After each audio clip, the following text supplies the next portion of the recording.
จะรับชมและมาติดตามกันกับข่าวสุดท้ายในระยะนี้ก็คือเป็นอีกหนึ่งข่าวที่จะสร้างความสะดวกสบายท่านผู้ชมได้มีการรับรู้กับการซื้อประกันภัยที่ประกันภัยอุบัติเหตุประกันภัยชีวิตแบบนี้ที่ว่าสะดวกและก็ว่องไวขึ้นนี่จะเป็นทางธนาคารส่งเสริมกสิกรรมนี่ถือว่าเป็นจุดให้บริการในการขายทิพยประกันภัยประกันชีวิตเนาะทิพยประกันชีวิตมีความร่วมมือกับธนาคารส่งเสริมกสิกรรมในการให้บริการโดยพื้นที่ในแขวงจำปาสักที่มีสาขาที่ปักเซและก็หน่วยบริการของธนาคารส่งเสริมกสิกรรมอีก8หน่วยบริการ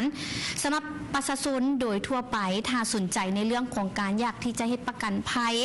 แล้วก็ยังมีประกันภัยชีวิตก็สามารถที่จะเข้าไปโอ้ล้มไปสอบถามรายละเอียดที่ว่าเคาน์เตอร์ให้บริการของทางธนาคารส่งเสริมกสิกรรมในทั่วประเทศกันได้แล้วในตอนนี้ก็คือถ้าหากว่าภัย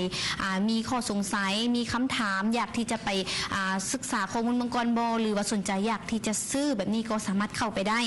ซึ่งเขาจะมีเสียงสัมภาษณ์การยืนยันจากทานเพชรลำพันธ์ธรรมเทวาเนาะก็คือว่าการหัวหน้าแขนงการตลาดระดมทุนของทางธนาคารส่งเสริมกสิกรรมจากแขวงจำปาสักใหม่ทางผู้ชมได้มีการรับฟังน้ำกัน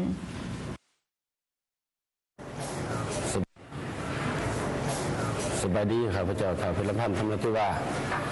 ว่าการขนาดคะแนนการตลาดระดมทุนที่มีธนาคารส่งเสริมกสิกรรมสาขาแขวงจำปาสักมีความร่วมมือกับบริษัททิพยประกันภัยประกันชีวิตในการให้บริการโดยพื้นที่ในแขวงจำปาสักสาขาและหน่วยบริการของธนาคารส่งเสริมก็จะมีอีก8หน่วยบริการสำหรับประชาชนทั่วไป